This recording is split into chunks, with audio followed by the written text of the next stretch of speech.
আসসালামু আলাইকুম everyone. I hope সবাই ভালো আছেন। আমিও আল্লাহর অশেষ রহমতে ভালো আছি, সুস্থ আছি, নিরাপদে আছি। এই মুহূর্তে আপনাদেরকে যেই জায়গাটা দেখাচ্ছি সেটি বাংলাদেশের অত্যন্ত একটি বিখ্যাত জেলা। সেটি হচ্ছে গাজীপুর জেলার শ্রীপুর থানার পৌরসভার মধ্যে পড়েছে এই জায়গাটা। আপনার দেখলে চোখ জুড়িয়ে যাবে। আপনি যদি এদিকে কোনো দিন কখনো ঘুরতে আসেন, আপনার তেল খরচ কৌশল হবে আমি বলে দিলাম। কারণ হচ্ছে যেই দৃশ্যগুলো আল্লাহ পাক নিজের হাতে এখানে এদিকটা মানুষকে দিয়েছে, মানে বলার বাহিরে, চোখ দাদানো, মন মাতানো, হ্যাঁ, একদম পিওর প্রকৃতি দেখতে চাইলে আপনাকে শ্রীপুর আসতে হবে। মাটির ঘর, কৃষকের ধান ওঠানো, একদম পাখির কোলাহল, সকালের সূর্য এবং কি বলে লজ্জাবতী গাছ যদি আপনি দেখতে চান, এই শ্রীপুর মাওনায় আপনি কিন্তু আসলে দেখতে পাবেন। আমি যে ঠিক কোথায় আছি, কোথায় যাচ্ছি আপনাদেরকে জানাচ্ছি লোকেশন। আপনি বাংলাদেশের যে কোনো জায়গা থেকে আপনি মাওনা আসবেন, এরপরে আসবেন শ্রীপুর রেল স্টেশন থেকে আপনাকে সোজা আসতে হবে বর্মি রোডে। এই যে রোডটা এটা দেখতে পাচ্ছেন, এটা হচ্ছে বর্মি রোড। এখন আমি আসছি এখানে মূলত কয়েকটা জমি দেখার জন্য। তো ভাবলাম এই দৃশ্যটা আপনাদের সাথে শেয়ার না করলে কেমন হয়। আমার যে তেল খরচ, সেই তেল খরচ কিন্তু আজকে মোটামুটি না 100% সার্থক। কারণ হচ্ছে আমি যা দেখেছি আমার চোখ সার্থক। কারণ এই একঘেয়েমি থেকে বের হয়ে আমি কিন্তু আজকে মূলত এই গ্রামে আসছি। বর্মি হচ্ছে 3 কিলো। এখন আমি যেইখানটায় আছি, আমাদের গাজীপুরের যে শব্দ বা কোলাহল, এর বাইরে আমি আসছি একটু নতুন কিছু, ডিফারেন্ট কিছু খুঁজতে। মাটির ঘরগুলো দেখছেন, মানে বসার চা খাওয়ার স্টাইলগুলো মানুষের দেখেন, মানে একদম গ্রামীণ জীবনের সেই পল্লী কবি জসিমউদ্দিনের যে নকশিকাঁথার মাঠ, যেগুলো আপনি বলতে পারেন।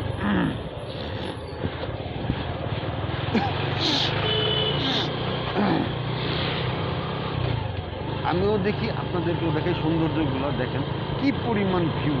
এটা যদি একবার ড্রোন দিয়ে ভিডিও করে ছাড়া যায়, মানে আপনার অস্থির হবে। হ্যাঁ,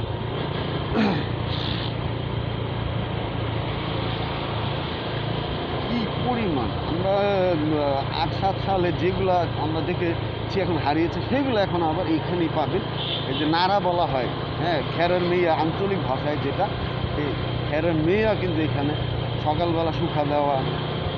আর এদিকের মানুষের প্রধান কাজই হচ্ছে মূলত কৃষিকাজ, হ্যাঁ, ধান করা, গরু ছাগল, হাঁস মুরগি লালন পালন করা। হ্যাঁ, ইচার মাথাগুলো দেখতে পাচ্ছেন, এইগুলো খুবই ভয়ঙ্কর। কারণ এরা খুবই অ্যাক্সিডেন্টের করে মানুষ। এদিকে ম্যাক্সিমাম অটো চলে। রাত্রে খুবই নিঝুম, একদম প্রচণ্ড শীত। আপনি যদি উপভোগ করতে চান তাহলে আপনাকে আসতে হবে শ্রীপুর মাওনায়। মেঘনা গ্রুপের ফ্যাক্টরি রোড ধরে এখন যাচ্ছি শ্রীপুর বর্মি রোডের দিকে। তো চলুন দেখা যাক কী আছে। সকালের যে সূর্য মামাটা উঁকি দিয়েছে, সে কিন্তু ধানের শীষে, হ্যাঁ, মানে ঝিকঝিক আলো দিয়ে যাচ্ছে, বলে দিচ্ছে সকাল হয়েছে। ফজরের নামাজ পড়ে বের হয়ে গেলাম। আজকে যেহেতু বন্ধ, আজকে একটু ঘুরবো, ফ্রেশ হব, নিজেকে জানবো, জানাবো, অদৃশ্যকে দেখবো। সো চলেন দেখা যাক, বক বক না করে এগিয়ে যাই। সামনে কি আছে তা দেখতেই পাচ্ছি, দেখতেই পাবেন। যেহেতু আমার কোনো ক্যামেরাম্যান নেই, তো সেই হিসাবে আমি একাই বক বক করি, আমি একাই ছবি তুলি, একাই সব কিছু। চলেন,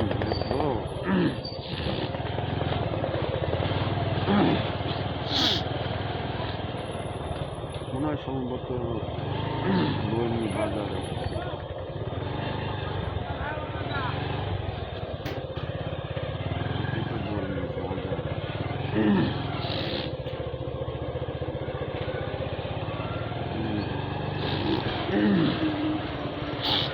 এই মুহূর্তে আমি আছি বর্মি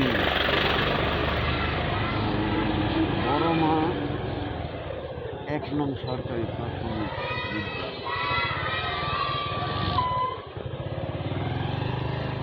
আমরা একটু ঘুরবো। আমরা যেখানটায় আছি সেটা হচ্ছে বড়মা সরকারি প্রাথমিক বিদ্যালয়ের সামনে। তো এই মুহূর্তে আমরা বর্মি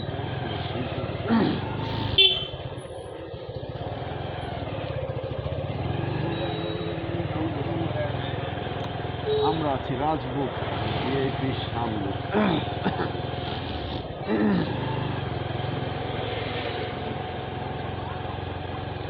চলেন আমরা একটু দেখি কি আছে এই দিকে। আনিস টাওয়ার এখানে বলা হয়। এই দিকে হচ্ছে বর্মা মহিলা মাদ্রাসা। ওকে, আমরা একটু চা খাবো। চা খাওয়ার জন্য আমরা একটা দোকান খুঁজতেছি, বাট পাচ্ছি না দর্শক। উঠেই বাজার গেলাম।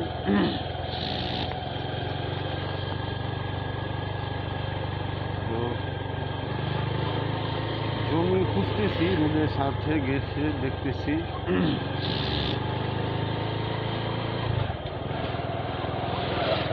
একটা বাজার পাওয়া গিয়েছে। আমরা একটু সাইড করি গাড়িটা।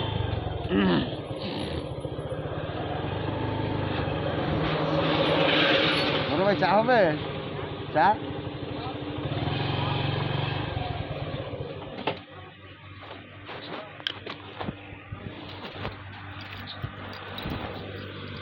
আমরা এখন যে রোডে আছি সেটা হচ্ছে বর্মা বাজার। এই বাজার রোড ধরে আমরা আছি, এই রোডটায় আছি। এই যে দেখেন, এই হচ্ছে এলাকার মোটামুটি অস্থির ভিউ আর কি।